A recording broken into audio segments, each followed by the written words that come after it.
Hi, everyone. This episode centers on the passing of Garrison Brown, who died by suicide last spring. So we will be talking about that. And I wanted to give you the suicide and crisis hotline number, which is 988. So if you are feeling alone, please text or call 988. There will be someone always there to connect with you and talk with you. Thank you, and thanks for listening.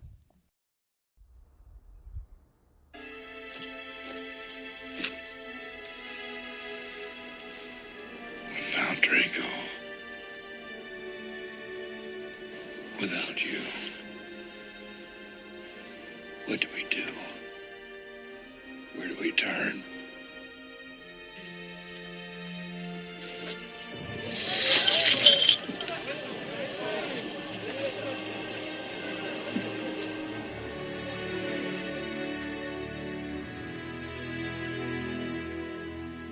To the stars, Bowen. To the stars.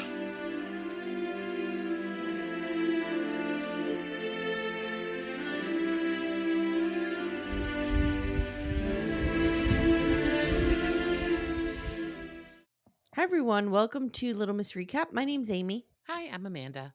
Hi, Amanda. Hey, Aim, how are ya?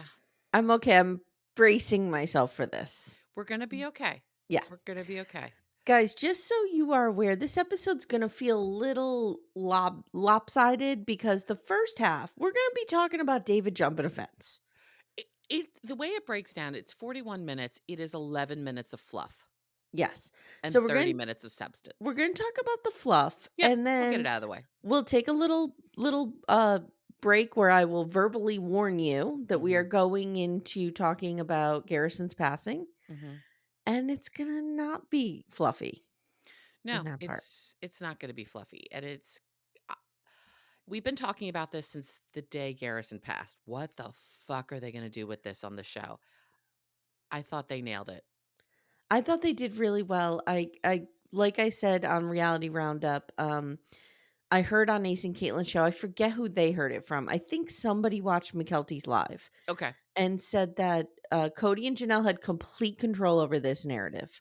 What was included, what wasn't, who was included, who wasn't. So like that makes me feel a lot better because this Makes me is feel a lot better too. His parents making the choice. Are making the choice of how to present his story. Yeah. And they do it beautifully.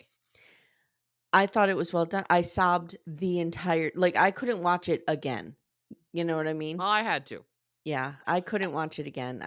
I watched it the first time.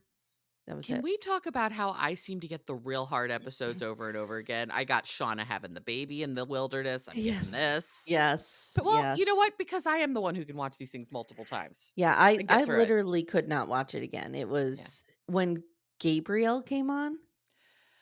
Yeah. And well, what we're gonna do, guys, is we'll do our normal stupid recap with the frisbee and the tablecloth conversation because we have to cover it. We have to cover it. And by the way, if we ever got a Just Story show about one of these people, this is what we're getting: frisbees and tablecloths. Yeah, if you want a Christine and Janelle spinoff, here it is, guys. it's frisbees and tablecloths, even though it was Meri, but still. And then what we're gonna do is we're not gonna recap line by line of what he said, and then she said, and then he said, and then they went to this person. We're gonna talk about each person who spoke and what they spoke about. Yeah, I think that's a good idea. Because some people talked about their reactions immediately.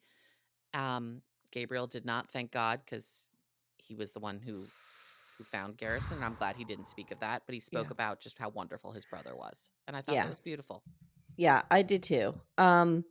Another thing is this episode will be out on the free feed for everyone because I feel like we're going to be having important conversations and we didn't want to monetize this episode, if that makes sense. Right.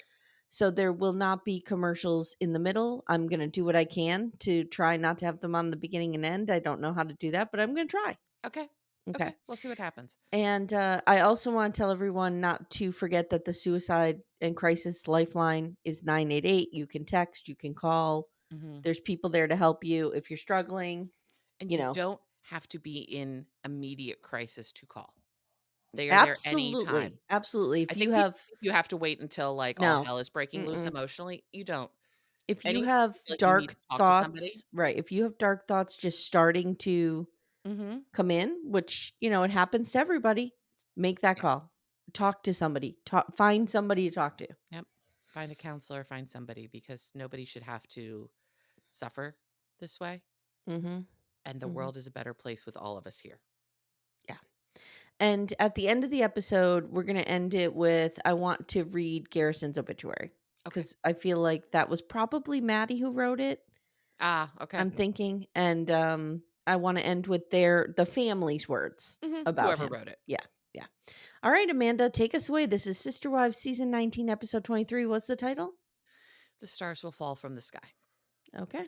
Okay. All right. Oh God, Amy, are you going to be able to get through this? It's going to be tough, but we'll Okay. get through it. It's not about me. It's about Garrison. All right. Garrison. So let's talk about the bullshit. Ugh. Amy, we're having a party. It's prime Sister Wives bullshit content. We're having a group of people over. I got a lot of truly Grace Brown content here, and I was happy about that. Not only did we get a lot of truly Grace, again, every week I'm not falling for David, but I'm feeling better and better. Oh God. No, I'm feeling better and better and better about him in this family. Okay, see, I felt the opposite in this episode. I was kind of like, Not oh, his he's a little behavior. ornery. Oh, he's ornery. He's a pain in the ass. He's a little, little punk there. Doesn't like to be told what to do. Why would no, that's yes, I agree. But no, I'll get to why I'm feeling better about him in this family. Okay. So they've been together for a year, because they've been married, bought a house. She can't believe it. She can't believe it's been a year. Girl. Same. I thought Todd and I moved fast, but Jesus. And they both feel like they've built a real partnership together. Yeah, I agree. Isabel talks about being nervous about David and having a man in the house full time because they've never had that. And Christine being with somebody full time. Hate to tell them, they haven't even had a man in the house part time. No, not really. And Isabel talked about how Christine really was just the head of the house. She just ran the show. And basically Dad bopped in from time to time. And isn't it interesting that she didn't Christine did not realize her own independence? Mm-hmm. Yeah. Yeah. Christine says that she and David do butt heads. As we see David basically scale the fence as she's begging him not to. Yeah, so the frisbee goes over the fence. Dun, dun, dun. What's going to happen? Right? And guys, it's like a $2 frisbee. I think you can get another one at CVS if it's that far gone, but okay. Well, I was kind of with David on this one. Yeah. Because David's like, I'm just going to climb the fence. And Christine's screaming, we don't want the little kids to see that. Now, I understand where that comes from. Yes. But I will pay one of those twins $85,000 if they could get up over that wall. David could barely get up over without that the help of anyone else. Right. I think without David, building a structure to get them I up think there. David felt like my manhood's being tested a little bit in the shrimp room. I got to get over the fence. And he just guys, I gotta do this. I have a shrimp room in my Airbnb. There's a shrimp room. Yeah. Give me this. Shrimp I room, need shrimp room. Christine, you're so hot. You're so hot. And a shrimp room. So whatever. They're fine. Christine says she was in charge of parenting when she was with Cody, but Cody didn't want to know about the little things, and David wants to know about everything. Mm-hmm. What a relief that must feel like to have someone, to finally feel like someone gives a shit. I know. What that could feel like is that Cody didn't. Well, what it can feel like, and the truth was, is that Cody didn't give a shit. Well, I mean, this is what happens when you have 18 children. 18 children. 18 children. When I was on, so guys, I don't know. I know many of our listeners are also listeners of Dr. Adam. I was on his Patreon this week, and we talked a bit about. Obviously, we talked a lot about the sister wives. And one of the things I said is part of the reason Cody's not a great dad is there's just too many people. Yeah. No one has the emotional bandwidth for that. Yeah. The best parent on the planet doesn't have the emotional bandwidth for 18 children. I mean, traditionally, historically, bigger families were more common because you needed kids to help do the work. Farm, do the work. Mm-hmm. We don't need that anymore. No. No. We don't. My kids aren't helping me do anything. They're causing problems. You really aren't helping anybody do anything either, to be fair. No. I'm useless too. But one thing Christine said, and she said it a couple times, is I wasn't as married as I thought I was. Yeah, I know that feeling. I do too. I've been in a marriage where I wasn't really married. Yeah, I get that. And David agrees. The two of them, they work stuff out. Christine even says, if they have an argument, like if one of them wakes up at 3, they'll wake up the other to just finish the conversation, which I'd be like, I'd be Unless like, it's life or death, don't yeah, fucking do wake me not up. fucking wake me up. No. They Do you must know still be in the honeymoon phase. This is new relationship energy because no, do you know how hard it is for this menopausal asshole over here to go back to sleep? Do not fucking wake me up. no, don't wake me up. Ooh, Mm-mm. last night the acupuncture yoga that I went to was all about menopause. It was a whole room Oh, of women nice. talking about menopause. Oh, It was nice. great. I don't know Nice. why I'm like really into like us all talking about this. Yeah. It's very Well, good. because no one ever talked about it before. And that's one of the things I said. I said I feel like Gen X women are just breaking this shit the Wide wide open. open, and Mm-hmm. we're not messing around with it. Mm-mm. Okay. Anyway, so here's the reasons that I'm really warming to David in this family. We see David in the kitchen with Truly, and he puts his arm around her, and she seems very comfortable. Yeah, she does. And how's your day? And she was wearing shorts. He's like, hey, what happened to your knee there? And she's like, oh, I just scraped it. And he's like, oh, I've got a bum knee too. Like, Truly's comfortable with this guy. Yeah, and he is connecting with these kids. Yes. Yeah. Yes.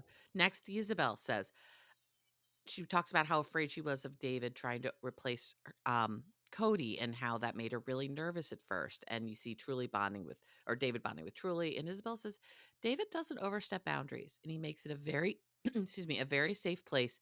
And she trusts him wholeheartedly. The most important thing is Truly, and Truly's great.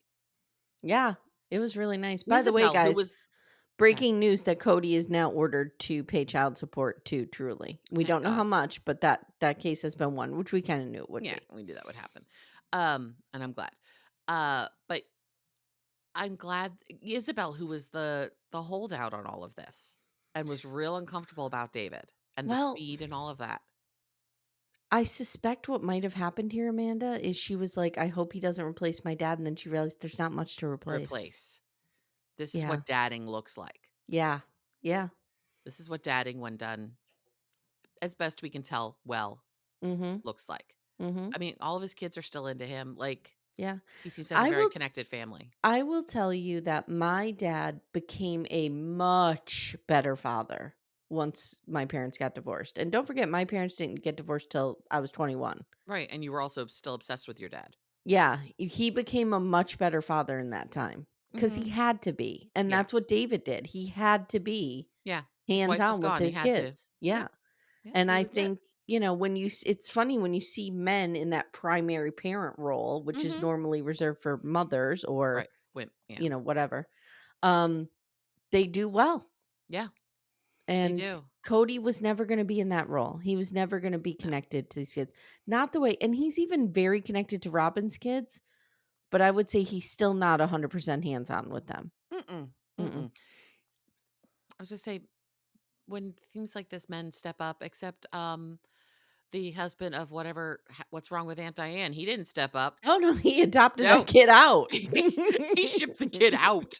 Like, Jesus Oh, Christ. But yeah, Jesus. no, I think this is why I feel feeling good about David in this family. Okay. Like, the All right. girls are truly comfortable, Yeah. Yeah. and I that's agree. really important. So now we're at the Airbnb, Mm. and it's a big day. It's Last a big guests are day. checking out. It's a big day. We are putting a new tablecloth on. Yes, and the last guests are checking out, though it's the tablecloth that seems to be much more interesting. Mm-hmm. And so they're closing for this renovation, which we knew about. Mm-hmm. And Meri says it's going to have a whole different vibe. They're going to redo the kitchen, and she really wants it to be a small event space versus a B&B, which I think makes sense. Yeah, me too. I think it'll be great. So when she bought the house, she said again, the same thing she said 10 years ago when she bought it. I didn't want a B&B. I wanted this house back in my family, and no one believed her. And I really think that's just what it was. I agree. She wanted this house in her family. Yeah. I don't ever have that pull to a piece of property, but if I did, I could see that here. yeah. Yeah. Yeah. Timmy's dad built their house. I could see his mother really wanting it to stay in the family. Yeah. Same with our house, which was built by Timmy. So, yeah, I get it. Well, that's your generation. This is like 3 generations later. Mm-hmm. There's nothing like that in my family. Yeah, no, I'll see But there. I think this is lovely. So, I mean, I lived in my grandmother's house and I sold it to a stranger. So you were fine. Actually, no, I And- called my father sobbing to make sure I was doing the right thing. Oh, okay. Yeah. Yeah. And he said you were doing the right thing. Yeah. Okay. So now we're getting excited because now that they're gonna have no more guests, they can put the old tablecloth back out. I mean, we've waited all year They for can put this. Lizzie's tablecloth back out. It's so exciting. It is pretty. I mean, it's clearly a hand lace Yeah. tablecloth. How about what I texted you at this point? I'm like, I'm 11 minutes in and Mary's putting a Tablecloth on. Is tablecloth this on. the right Is this the episode? right episode? I'm like, oh yeah, just hold on. Give it Yeah. about 2 more minutes and you'll Yeah. be there. Yeah. And the tablecloth is fine, whatever. I want more Jen being snarky about the whole situation. That's all I'm here for. And Meri says she really likes who she is and what she's doing in her life. And she does want to start dating and find her person, and she hopes for it. I can't believe we're never going to hear about Emos. Never. I have never. She dated a bit, and she thinks for some, they may not be interested in her either because she comes from a plural family and or she lives a very public life, which it's the public life to me that I think could be the bigger deal breaker for people. So maybe that's satisfying enough for us. Like maybe her just kind of vaguely referencing Amos is enough. Yeah. Do we really? I don't know I if don't much care more about this really guy. happened. Yeah. Right. I mean, we saw a picture of him on Instagram and we all lost our minds. Well, he did a live with her. Okay. And then we all lost our minds. It was one day of content. Yeah. It's not like we watched them together for 10 years, then they broke up and we never talked about him again. But what I wanted was some sort of acknowledgement of I him. did too. And I feel like she's doing that. So I'm good. Okay. But yeah, I would think that the publicness of her life would be a real impediment Yeah. in dating. I mean, we see that with Gypsy. Yeah. Yeah. Yeah. You can't go anywhere. You can't do anything. And Gypsy keeps bringing it upon herself. But so does Meri Brown. Meri Brown. Guess where Gypsy is right now? Oh, no. Where? In the words of Corey and Carly, Gypsy and Ken are at Jizz Fest right now. Why is it Jizz Jazz Fest? Jazz It's Fest, a which is where Jazz they got Fest. together last year. Oh. And where she got knocked up. Okay. I did. So they are Okay. I back. thought Corey and Carly were calling just their long weekend Jizz Fest. No, I didn't know it was corresponding with Jazz Fest. Okay. Yes. Gotcha. Yeah, Gotcha. so they're back at Jizz Fest this weekend. Okay. Well, let's hope she doesn't pop out Please another don't one. get knocked up again. Gypsy, please. God, please. Put a condom on. It'll be fine. Okay. Anyway, but what Meri says is she needs someone she can trust. It's going to take some time with her because she has had some situations in the past. Okay, Samuel Jacob Cooper. Okay. Plus, she doesn't want someone to lie to her about loving her for decades. And that's where we leave the fluff. All right. So if you don't want to hear the dark stuff, guys, goodbye. We love you. Yeah, we love you and we understand. And just be aware, folks are going to be talking about this in all the Facebook groups. Yep. We'll have a post about it.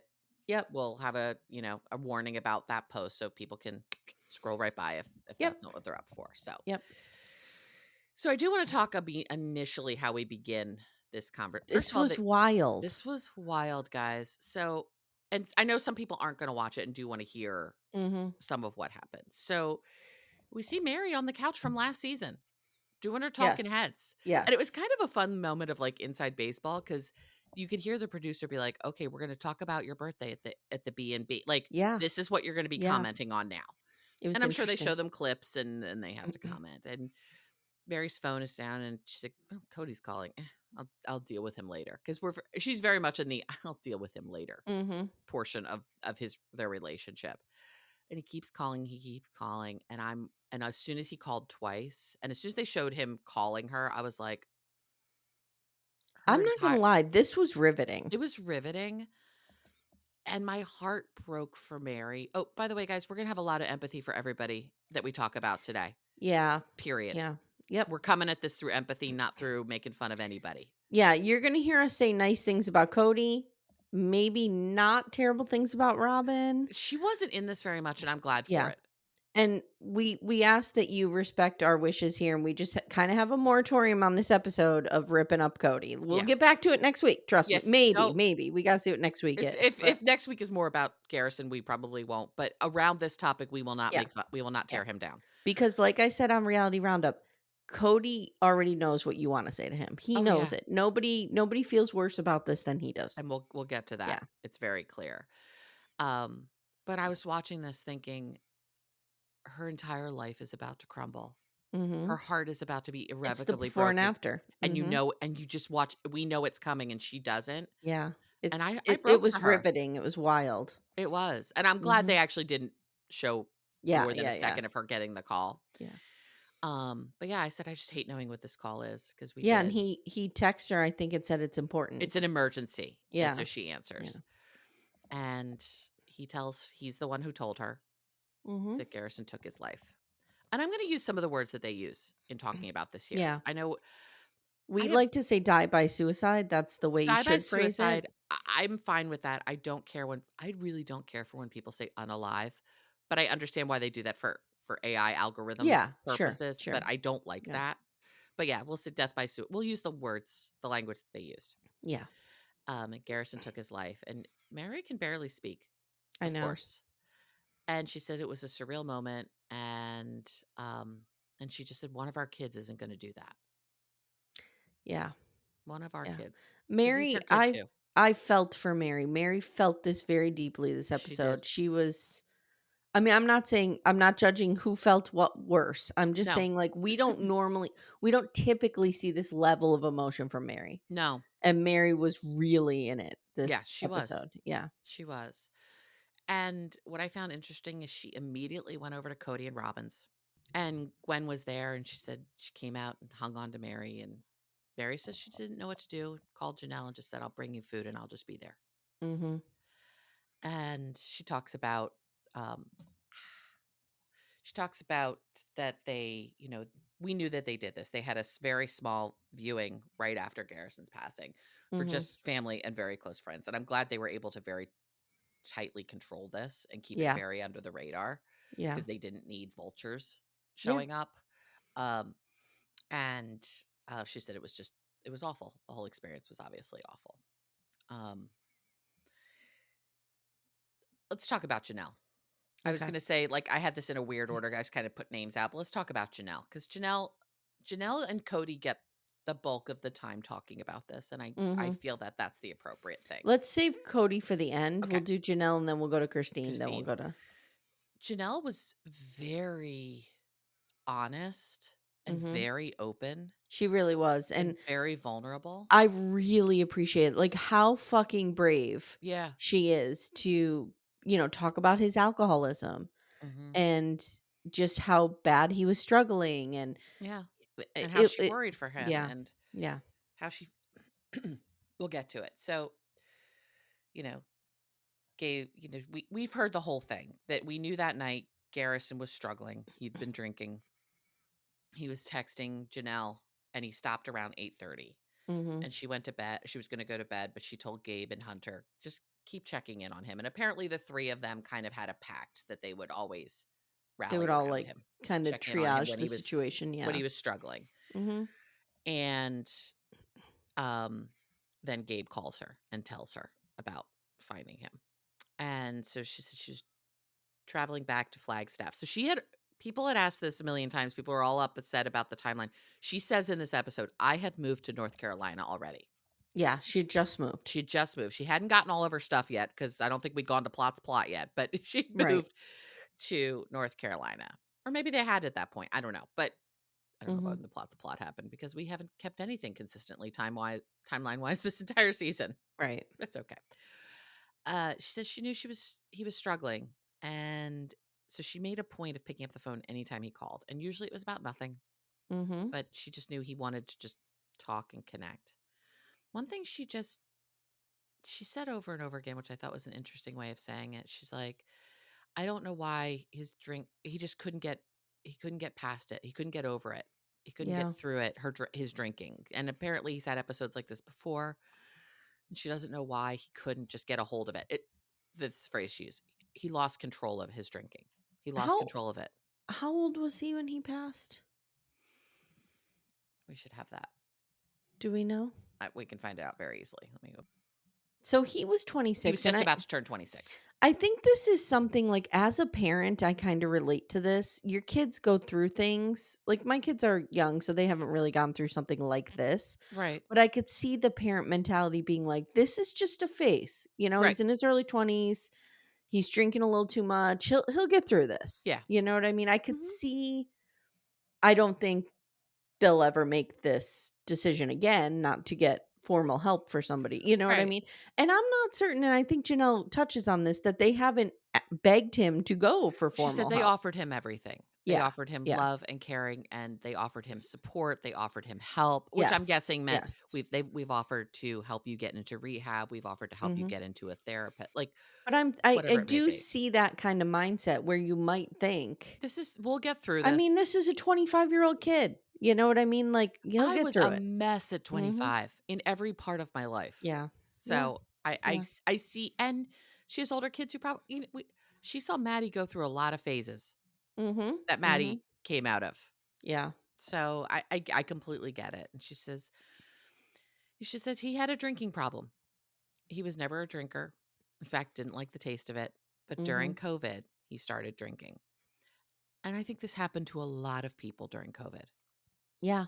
The isolation, the Yeah. fear, And the I'm just going to say it, and I'm not placing blame, no, but this is but when the his relationship family with his dad got turmoil very also challenging. contributed to it. Yeah, Yeah. I'm not, his relationship with his dad and the whole yeah. family's relationships got very messy during this time. And the reason that I'm not blaming Cody is because I blame Cody for his part in how Garrison felt about being Yes. abandoned or whatever. Yes. But when somebody dies by suicide, there is so much more Than we going can ever on know. that goes into it that we will never know. We'll never know. You know, it could have been 95 things, it could have been 3 things. We don't know. Nope. So to place blame on Cody solely for that would be Mm. to do a disservice, I think, to Garrison, to Cody. So like To that's everybody who loved him. Cody's responsible for his part in the breakdown of the relationship between he and Garrison. And that, yeah. Period.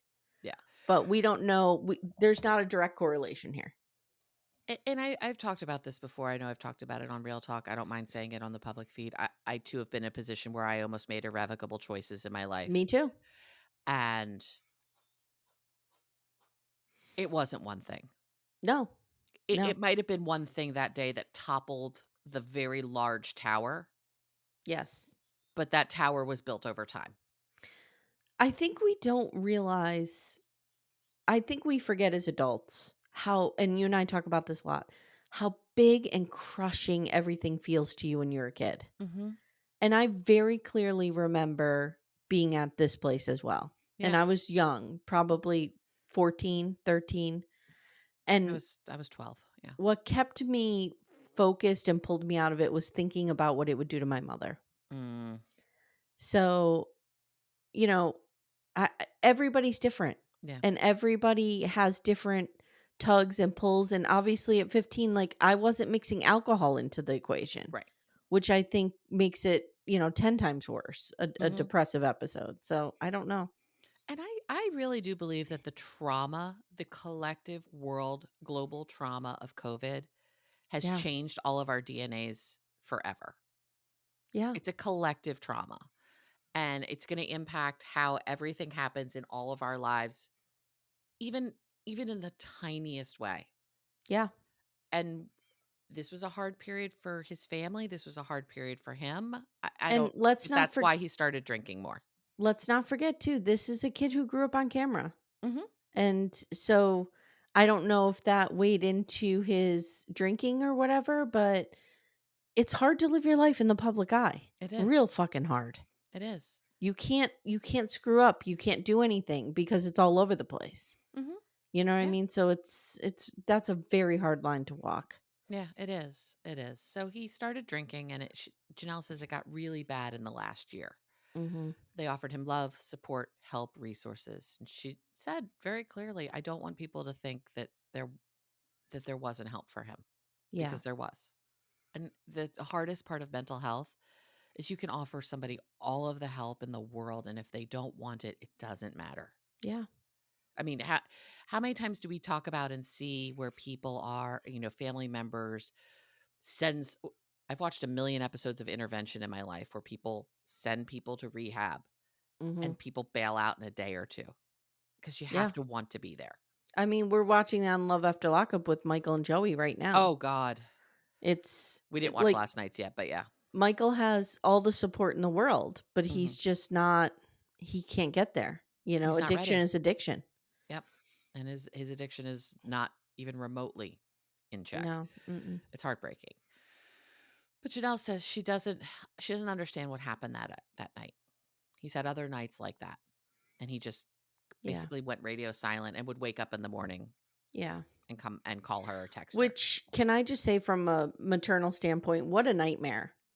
Oh What a God. nightmare, just having your kid, be so distraught and so upset, and then not hearing from them for 8 or 10 hours, and then they resurface and they're okay. And And it's they're like, like, "Hey." because if you think that this did not go through Janelle's mind before, Oh yeah, it 100% did. it did. Yeah. It did.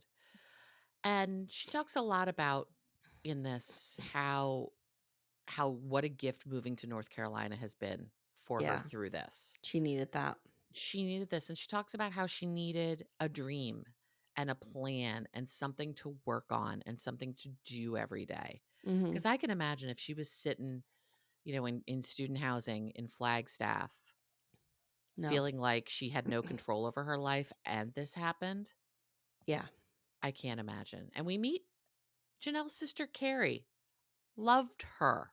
I loved her too. It was really, we don't see this for Janelle a lot. Like, No. usually Christine is the support, or her kids, Mm-hmm. but to see somebody from her family of origin Yep. like come out there and be there for her was so, it's the bond of sisterhood. I mean, it's amazing. Yeah, I mean, we don't really know anything about Carrie. I don't know where she lives, but it felt very much to me like a sister who's like, I'm just showing up and I'm just going to be here." Judging by the fact that Carrie could not like stop crying, Yeah, this was very soon after it happened. it was very soon after, and she and Janelle must be pretty close. Yeah, I think they're pretty close. it seemed like it. Mm-hmm. Plus, it's just interesting to see what other people in Janelle's family look like. I know, she kind of looks like her. She kind of does, but also kind of didn't. Yeah. I was gonna say, I wonder if they had different fathers, but no, Janelle didn't grow up in polygamy. Mm-mm. Because she kind of didn't look like her, which is so interesting because Janelle's girls look exactly like her. I know. So it's I just, know. I love biology in that way and genetics and how that all Yeah. comes out. Carrie was like, so Savannah's still in Flagstaff, and yes, but she was coming out, and apparently Savannah might be going to school in North Carolina, Yeah. which I didn't Yeah. know that. Janelle says she has good days and bad days, and she's making something. She's making baking of something. She Janelle got her is little hand one mixer. of the, and I don't say this in a derogatory way, I don't mean it that way. Janelle is one of the most cut off people from her emotions. Mhm. Like, Janelle knows how to keep it under wraps. Yep. And to see her losing it, my heart broke for her. My It heart really broke for her did. too. Because this, yeah, you can tell she was just very much in the thick of it and had to take breaks talking to her sister over and over again, Yeah. which Yeah. everyone had to take a lot of breaks through this, which is fine. And she said it was just his birthday and it was hard. So Mm-hmm. actually, yeah, if it was just his birthday, this is a month later because his birthday was April 10th. Mm-hmm. So this is just over a month later. Yeah. She says thinks being in North Carolina is good for her. It's different. It's an entirely different place. I can think about how it must be nice for her to not see Garrison everywhere in her space all the time, but also Yeah. to be heartbroken that she doesn't see him everywhere in her space all the time. When she said, sometimes I forget this happened, Mm-hmm.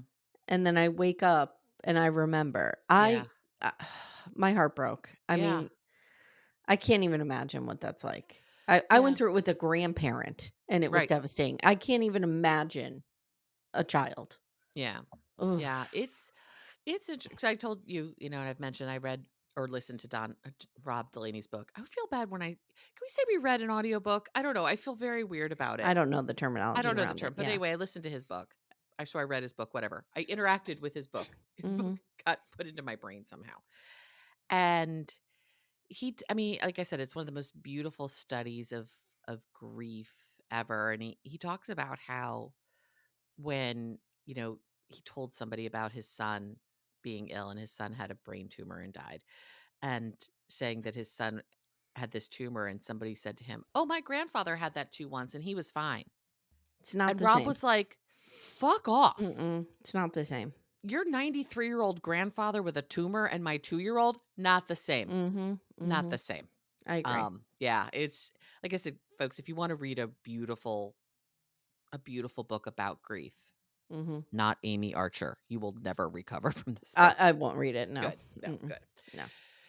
So, Janelle also says that she's worried about Gabe, Yeah, I am too. but I'm worried too. But she said he had already been in counseling before this happened, which I'm Good. so grateful for, and it's Good. continued. She said the whole family is also having a lot more conversations around mental health. That's good. That is really good. And Yeah. we've seen Matt. I mean, I think that was part of why Maddie wanted to do that podcast with her friend. Mm-hmm. I think we've seen Maddie on a lot of lives and a lot of messages on Instagram talking about mental health, talking about basically taking off the shiny armor of social media to be Mm-hmm. more real. Yeah. Um, Gentlemen, cats are having a freak out behind me. Um, and I think it's really good that this family's talking about it. I think that often in very conservative religious families, we don't talk about mental health. It becomes all Yeah. just God will take care of it all. Yeah. And I think for a lot of people, a relationship with God can be very healthy for their mental health. But for a lot Sure. of people, it's Sure. not enough. And that's Yeah. fine. It's not a failing. And that's the thing too, like Gabriel is in therapy, it sounds like. Hmm. That's great. But there also needs to be a couple other protective factors here. And talking about it openly in the family is Yep. one of those. Making Yep. it not a big deal to talk about, which is why Yeah. I talk very openly about being in therapy. I talk very openly Yeah. about being on antidepressants. Like, Yeah. because there's no shame. And the more we can talk about it, the more normal it becomes because it should be no different than going to the dentist. Mm-hmm. It's just part of how we take care of ourselves. Yeah. No one looks at you funny for going to the dentist. Though mine looks like John Denver and tells hooker jokes, so that part's a little funny. Okay. But anyway. So, but she just says over and over again, Gabe's gonna be okay. He's doing okay. He's doing okay. Yeah. I hope so. Sweet little baby angel that he is. Um, and talks about having to get his house ready to sell. And we know that didn't happen until very recently. Mm-hmm. She Um, probably just couldn't sell it. yeah, I don't know if I'd be able to. I don't know if I could either. Mm-mm. And honestly, probably as long as somehow I could cobble together the mortgage payments, I wouldn't even think too hard about it for a while. Yeah. Yeah. Um, and between that family, they could cobble together the mortgage payments, I'm sure. Yeah. Robin could leave one doll to the side. She could Yeah. not buy one more outfit for her dollies and then they Yeah. could pay his Yeah. mortgage. Janelle's sister is so loving. Yeah, she really is. She She really has is deep just lovely. affection for Janelle. It's very Mhm. clear. It's And I got older sister vibe from Janelle. Janelle yeah, might be this I get older person's sister older vibe too. sister. Yeah. Um, but yeah, like you said, it was just nice to see people from Janelle's family of origin. Really, Hmm. the only person we'd ever met was her mother, who I also Yeah. really loved. Yeah, we loved her mother. Yeah, her Hmm. mom was great. Um, Grandma Cheryl, right? Grandma Cheryl. Yeah. And we'll talk about Grandma Cheryl at the end. Hmm. And she says now that she's in North Carolina versus Flagstaff, she's glad. But sometimes just the grief catches her and it's so raw. Hmm. Yeah. That's Yeah. grief. And I feel like we as a society, we've talked about this a lot. We talk about this in true crime, where the way we think people are going to react to things is rarely how people actually react to Yeah. things. Like we've talked Yeah. all about the Karen Reed thing. Like she's not behaving in the way we think she should, so she must be guilty. And it's like, no, that's not how Hmm. things are. And I think Sure. grief is one of those things that we expect to look a certain way. Well, and I think too that we used to have, I don't think we do anymore, but we used to have this idea that grief was something you got over, you got through. Yep. But now Yep. we know that grief lives within you. It Mm-hmm. just lives in different spaces, takes a different shape, and you Mm-hmm. move forward with it, especially losing a child. That's always with you. Yeah. You'll It's never always with you. there's nothing about losing a child you will get over. There's a beautiful clip going around on TikTok, I think, with Billy Bob Thornton. Ah, And he talks about losing his brother. And mm-hmm. he's like, part of me, I will have that grief with me forever. And that's okay because that honors my brother and he deserves that. I I should be thinking about him. He Yeah. deserves that. And I thought that was just such a unique and interesting way to think about that. Yeah. That person deserves to stay alive Yeah. within you, even if it is in the form of grief. I don't Yeah. know. I thought that was interesting. Rob Delaney says something very similar. He in essence says what an honor it is to be able to grieve for his son, Yeah. because that meant that he got to have that love and his son had that love of him. Like Yeah. that's an honor. to Yeah. to love somebody that much, Yeah. I agree. to I ache agree. that much. Yeah. Um, so that's Janelle. Is there anything else we want to say about her? No. Okay. Mm-mm. Let's go to Christine. Okay. And we don't see a lot of her in this episode. Um, No, we don't, which was interesting, it I was thought, because interesting. I worried for her when this went down. I Because worried for her I a thought lot. Christine would take this, and I'm sure she did, just as I'm hard sure as she did. Janelle did. I think she did.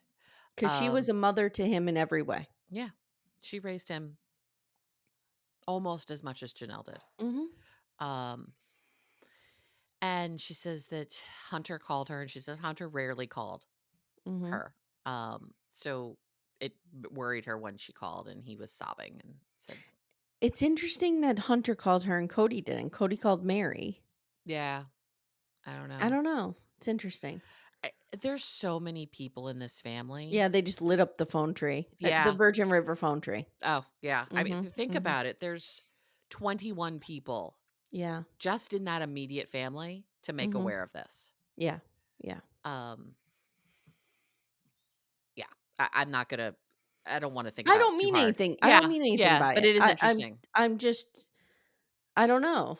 It just struck me as odd. I don't Yeah, know that why. Hunter was the Yeah. one, not Yeah. Garrison, I mean, or I'm not glad. I'm Cody. glad it was somebody she loved and trusted who called her Yes, with this news. yes, absolutely. Maybe she wouldn't answer the phone for Cody, even if he's like, it's an emergency, please answer. Right.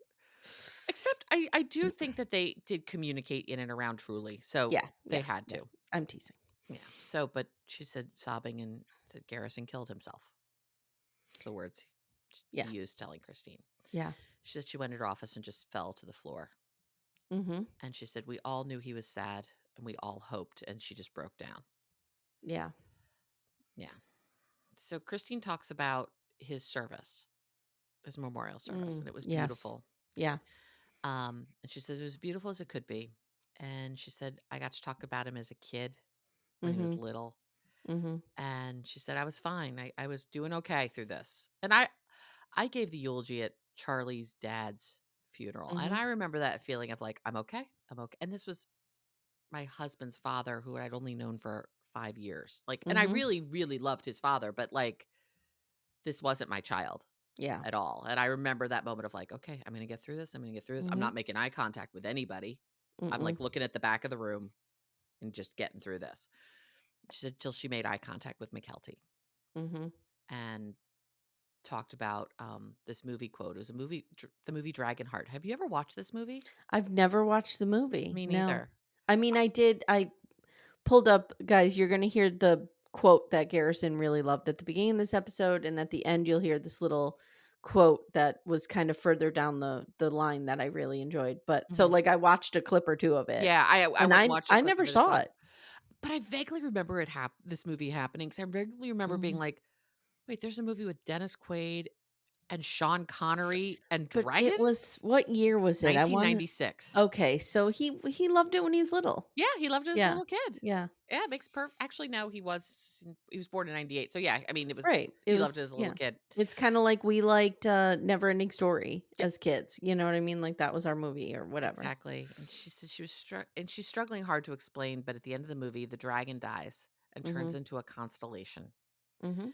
And we know Garrison was really into stars and photography. So much of his Instagram was mostly his cats and stars and photography. Yeah. And he was a great photographer. Yeah, he He was was. very Yeah. talented.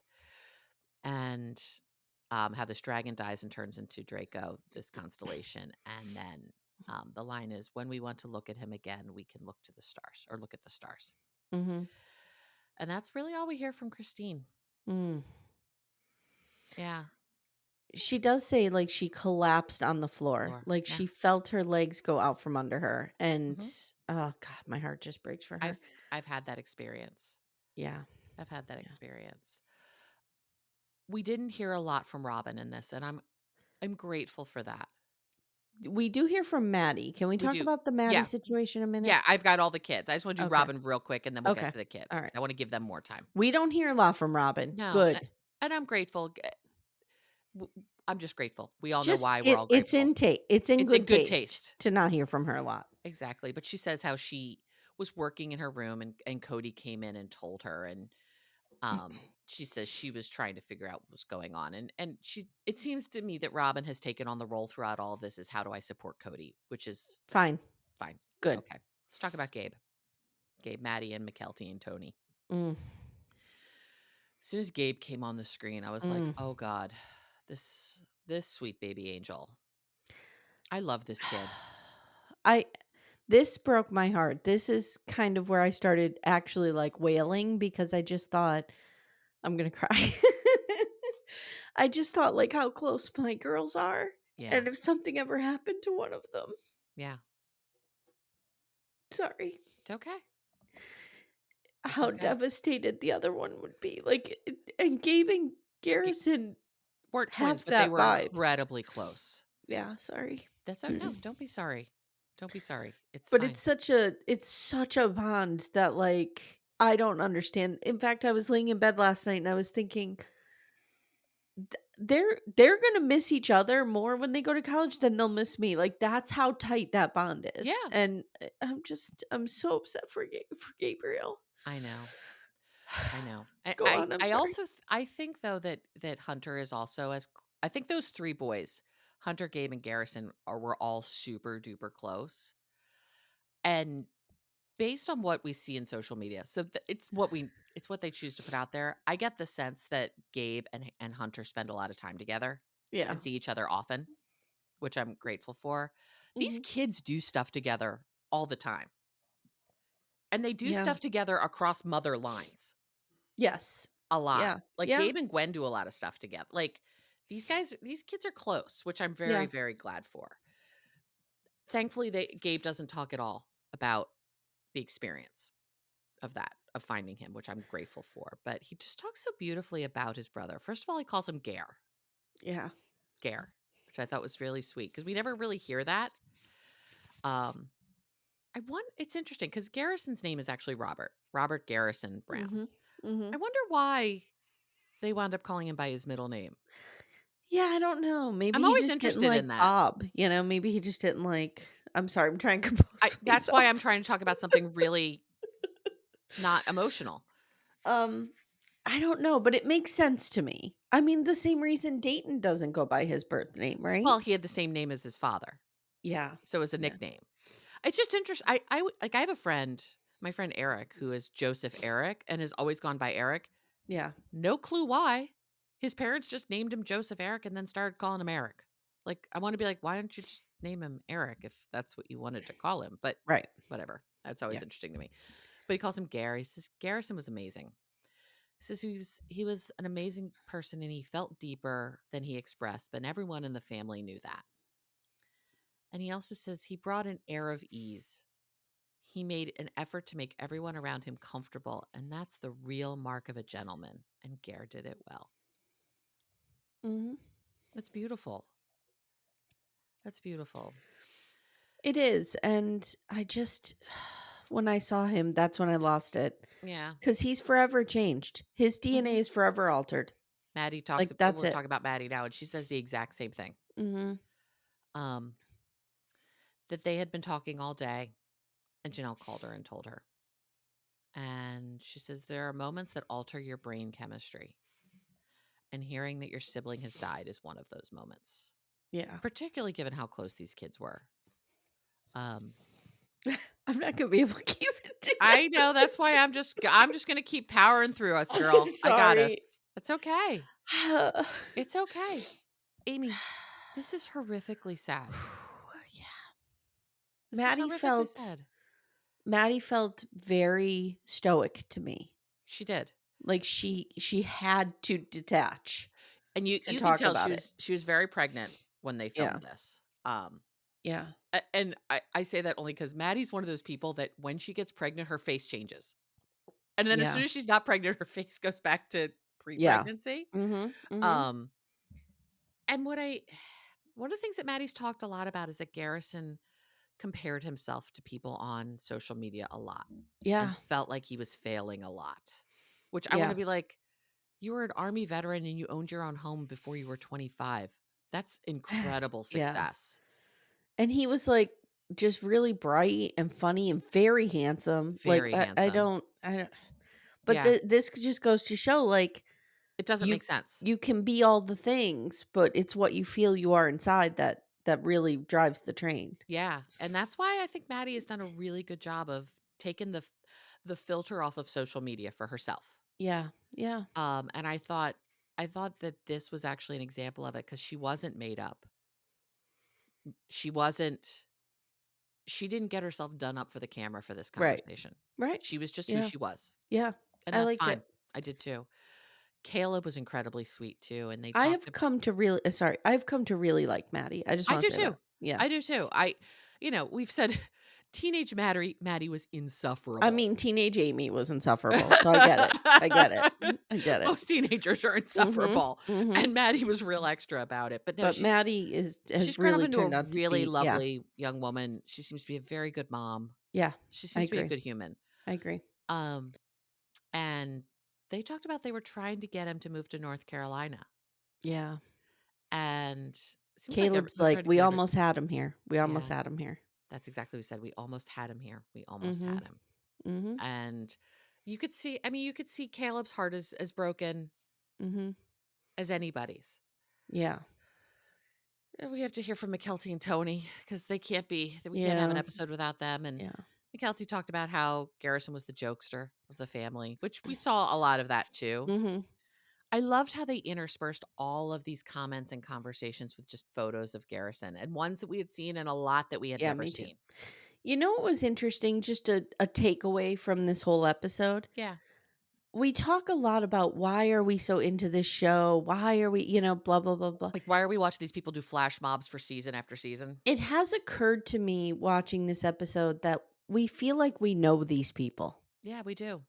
We've Like when watched this I'm, family for 15 yes, years. when I'm watching Gabriel, when I'm watching Maddie, I'm like, I almost feel like they're my kids. Mm-hmm. Do We've you know what I watched them mean? grow Because up.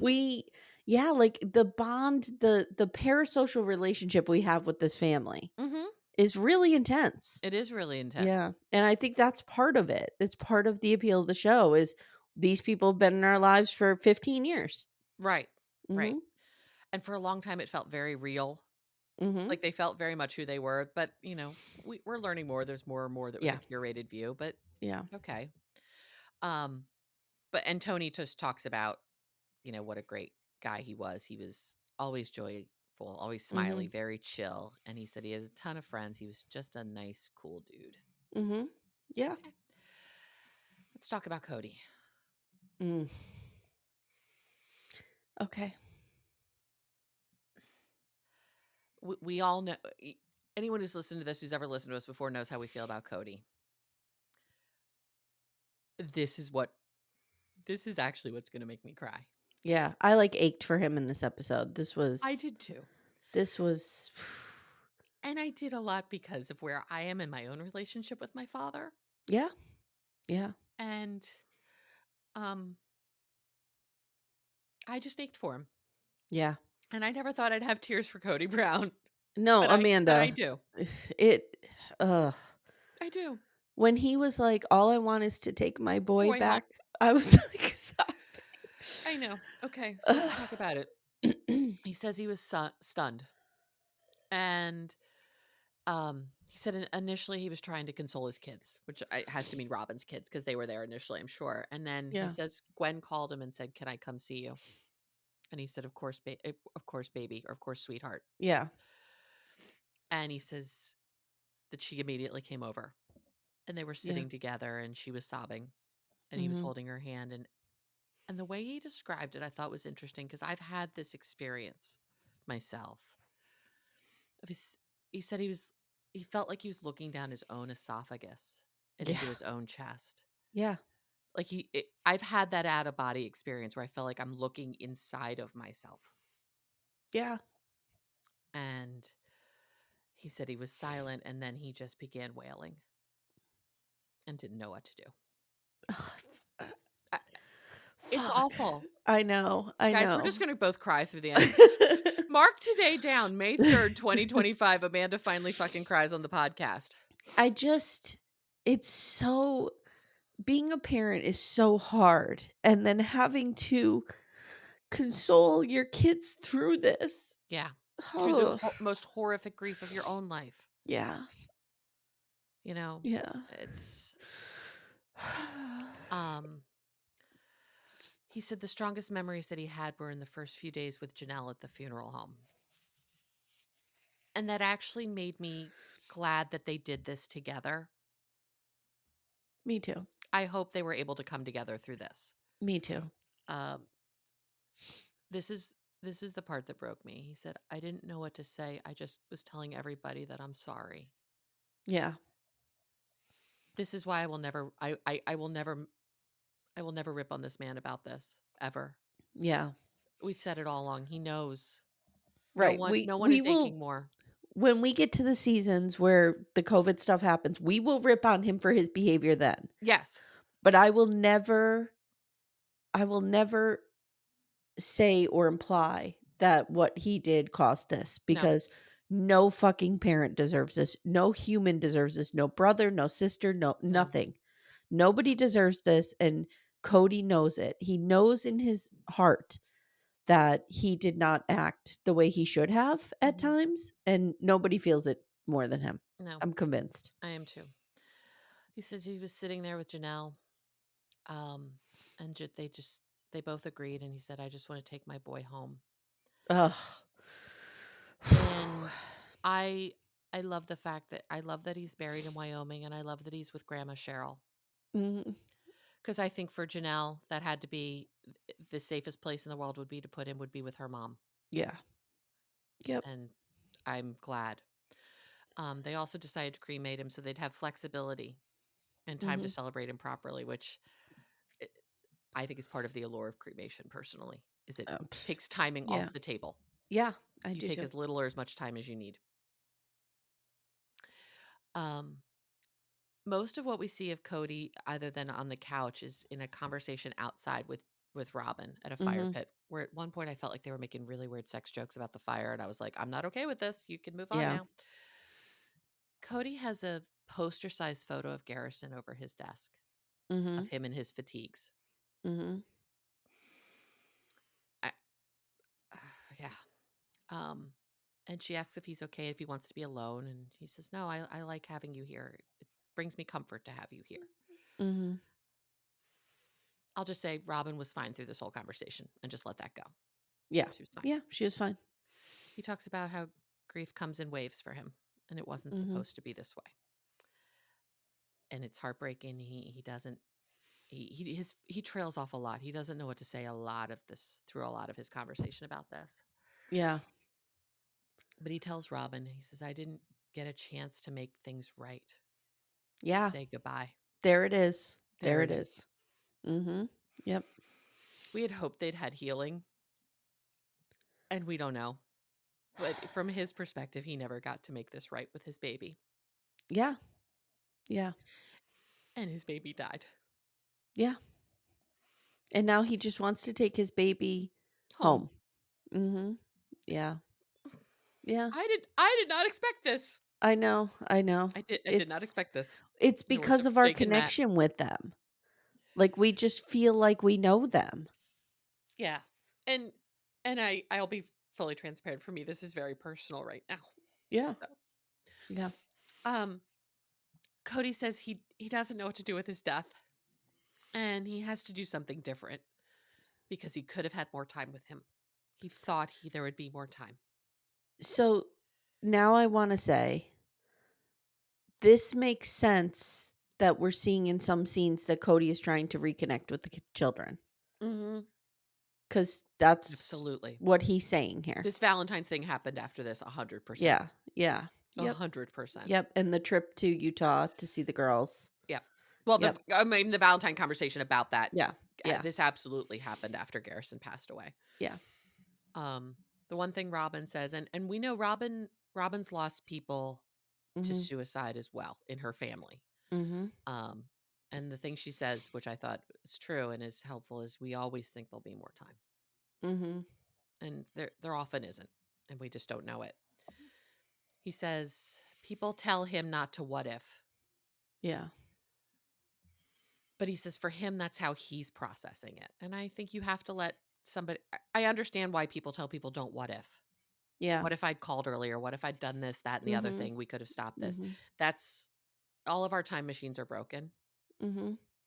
Um, but I understand why people say that, and I understand why for him that's the way he's processing it, and that's fine. Yeah. He still wonders if he could have done something, and he wonders about the what could have beens. And he says he wants to because it makes him feel connected to Garrison, to think about what could have happened in his life, Yeah. and Yeah. imagine the opportunities and the lost opportunities, and that's how he can stay close to him. Yeah. And Robin keeps telling him that he says, Robin, you keep telling me I need to feel this, but I don't want to. Amanda, he has such a long road ahead of him. He does. It's, 'Cause I don't know. he's not somebody whose mental health is good to begin with, or I has good hope, mental health skills, I'm going to say. I really hope that he's getting Counseling of some sort. counseling. Yeah. I do. But she says it leaks out of you, and she says the body keeps the score. Yeah. Bodies Yes, it keep the does. score, man. You Yes, can't it hide from does. any of this. Mm-mm. Cody breaks down. He says, how do I do the rest of my life with every holiday and every birthday? Yeah. All of the frustration I had over COVID, that is so unimportant. I'm just sad about what could have been or would have been. Yeah. That's him. That's as Real as we're much ever as going to he's get out of this right. man. That's as much as he's gonna get. He's gonna be accountable, like hold himself accountable for Yeah, whatever whatever. relationship strains were there. Yeah. And Robin asks, are you ready to take him home? And he Ugh. says, yes. He says, all I want to do is take him home and bury him. And I guess it sounds like at this point, Garrison's ashes were at his sister's. I'm going to guess maybe with Gwen. Yeah. But he says, I have to go to his sister's and get them. Mm-hmm. And says, I want to carry him home. Yeah. He says, I feel like it is a pilgrimage for me. Mm-hmm. And all I want to do is take his body home. And to see Cody crying was really impactful because we don't see him cry a lot. No. We see him cry out of anger, frustration a lot of times, But not on grief. not out of like just pure heartbreak. Mm-hmm. Is that all we have? That's it. That's where he ends. I just want to talk a little bit about there is an epidemic of suicide in this country for young men. There is. While we were a podcast movement, I Yeah. got news that somebody I was not close to this person. I don't your want to orbit. mischaracterize our relationship, but in our orbit around Garrison's age, Yeah. committed suicide. So, or died by suicide, I'm sorry. So I kind of wanted to look up some statistics, and white males accounted for 68% of all suicide deaths in 2022. Wow. That's a lot. It's a lot. It's a lot. Suicide is the 11th leading cause of death in the United States. Almost 50,000 Americans die from suicide, and firearms accounted for 54%. Yeah. So, there's that whole side to it too. Men die by suicide 4 times more than women. We have an epidemic in this country where we don't talk about men's mental health. Yeah. Yeah. And we struggle with how to talk about mental health in this country, period. Mm-hmm. We absolutely struggle with resources. We do But not resource it enough, but I think do men think in it's getting particular. better, It don't is. you? I do think it is getting better. We have a long way to go. Yeah. Yeah. A long, long way to go. Leo, now's not the time, my dude. We have a long, sorry guys, Leo's just going to do this. We have a long way to go. And I think the more we talk about it, the better. Yeah. I just think, when I was younger, I used to think suicide was incredibly selfish when I was younger, when I was a young girl. Yeah. I've come to learn that it is incredibly lonely. It is an incredibly desolate, lonely place. Yeah. And I worry the reason Gabriel is just hitting me so hard is one of my best friends, her father died by suicide, and she was the one who found him. I had a friend who's had a similar experience. And she was just changed forever. Yeah. Like the person who not only has to grieve, but will forever have that image, Image in their that brain. Yeah. memory is, Yeah. whew, Yeah. Um, it's heartbreaking. it is heartbreaking. And I think that a lot of people talk about how selfish suicide is because a lot of people do see it that way. And I It's think not I, though. th- Yeah. I think the people who see it that way are people who have never gotten close to it personally Yeah. themselves. Yeah. That was me when I was young. Like I didn't know anybody. And I think that's the way it was talked about Hmm. when we were growing up. Like that's the way it was characterized. In my experience, I actually felt like I was doing a favor to people if I Yeah. had done that, Yeah. which is such a horrible thing to realize and say. And I've spent a lot of time in therapy talking about that experience, I wrote personally. about it in Fat Girl Skinny. Yeah. Like I was just at a place where I didn't think I was loved. I didn't think anybody cared about me. I Hmm. didn't it literally felt painful to go forward. Yeah. That's lonely and desolate. That's not selfish. No, no, it's pain. It's pain. It's It's pain. pain. And I wish I could hug. I wish I could hug Garrison. I wish I could hug Gabriel. I wish I could hug Gabriel. I wish I could hug all of them in So this. I want you guys to know, like, we're just a podcast, Yeah. whatever. But I want you to know that in our Backdoor Friends group, we have a really strong community in there. And if you're struggling, I really hope that you'd reach out Yeah. because you're not alone. And you being gone, like somebody being gone, we're seeing this, right? Yeah. Garrison being gone is impacting countless lives. I'm sitting here crying about it. Yeah. Like, who the Yeah. fuck am I? Right. I mean, you are more important than you know you are. You Yeah. are you are so important to somebody, Yeah. especially your siblings, your parents, if you still have those people, your Your own children, friends. your friends. I Yeah. mean, you matter to people. Yeah. And I know that we can get in a place where we don't think we do. Yep. But I promise you you do. We all Yeah. do. And there is help. Amy will put the suicide hotline in the show notes. I Mhm. I know she would anyway, but I just made her do Mhm. that anyway, but you would have anyway. Like I said, if you are finding yourself in a place where this is feeling like something you're being pulled to, even at a very low level, Mhm. call. Like I said, you don't have to be in immediate danger and crisis. Mhm. Um, if you are somebody who's feeling like you need help, reach out to somebody. You may be feeling like nobody will care.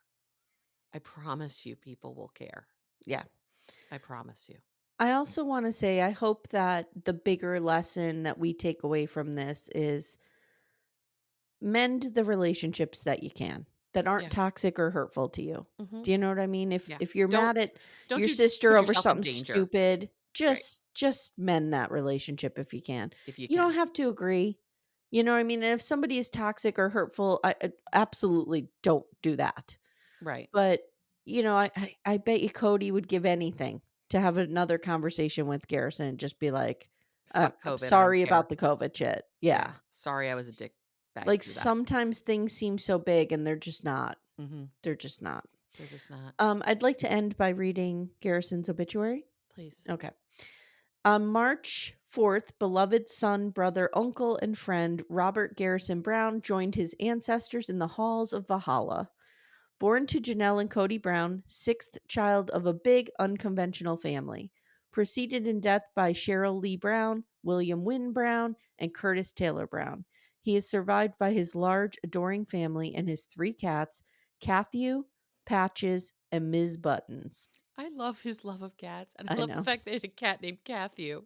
I know. We remember him as the coolest dude who lived with a zeal for life, led through his curiosity. He was a world traveler, going to multiple countries and continents. He was a jack of all trades and a master in comedy. He enjoyed being an amateur craftsman and an adventurous photographer. There's a typo there, but I'm not gonna do it. His night sky photography evoked deep emotion. I agree with that. His night sky Yeah. photography was stunning. Yeah. He was a staff sergeant in the Army National Guard and a proud CAV scout. So I didn't know what CAV scout was, but it's cavalry. Okay. He was in the cavalry. He was in school to become a nurse because he cared about people. I didn't know he was in school to become a nurse like Hunter. Robert Garrison knew the best thing to say to make everyone laugh, especially in awkward situations. He made friends everywhere he went, and his death leaves all who knew him in immense pain. Robert Garrison's death is a reminder to tell those you love how you feel and to take care of each other. Where do we turn when we miss him? To the stars, Bowen, to the stars. His family asks for privacy as we mourn his death, and in lieu of flowers, please make a donation to the Humane Society. Yeah. So it's... all right, Amanda, we did it. We did it. We cried. We both cried. We both cried. We laughed about David climbing a fence. We've gone on a journey here. We have. After he died, I made a donation to the rescue where I got Leo and Toby. I made a donation to the one that he did. To the one. I know a lot. I thought about the one that Janelle pointed out where Garrison volunteered and got all of his cats, but I was like, they're going to get a ton. They're going to get a ton of money. And they got $25 from me. Yeah. So there you go. The place that took care of Leo and Toby is... I like that. All cat rescues are good rescues. I like that. All right, guys. I hope this was okay. Yeah, I hope we did okay. I mean, I'm sure we'll hear if we didn't. Yeah. But, we love you guys. And we love you. Thank you for going on this journey with us. And, next week, I think there's going to be a little bit more of it. Yeah. The description, I want to say the description is out. Let me just see if I could grab it. All right, guys, we can't find the episode description, but I know somebody on TikTok was saying that they're going to Wyoming. Okay. So they're going to Wyoming. That's where we're going to maybe see them on the horse. Yeah. Remember that footage from the trailer? And then it's Cody. Doesn't Robin fall off the horse at some point too? Oh, I wish. No, I don't wish. I don't wish. I'm sorry. I have to behave myself. Cody, I wish you'd fall off the horse, but be okay. And everybody I just wish laughs for about funny. It. It's sort of like the quad. So Cody and Robin and their kids go to Wyoming, and then the rest of the family meets them there, and it's going to be more Garrison. So well, whatever it is, we'll get through it together, friends. We'll get through it. Next week we will be back as usual on Patreon. So if you want to hear full episodes, join us behind our paywall. We don't usually cry through most of our episodes. No, we don't. We don't normally cry. I usually rage out, actually. Yeah, we usually just rage and rage and rage about Cody Brown. Yeah. But not today. So thank you all for listening to this one, and we'll see you next week. Thanks, Amanda. Thanks, Amy. Love you. Bye. Take care, everyone. Bye. And in the days following Draco's sacrifice, Bowen and Kara led the people in a time of justice and brotherhood. As I remember it now, those were golden years, warmed by an unworldly light. And when things became the most difficult, Draco's star shone more brightly for all of us who knew where to look.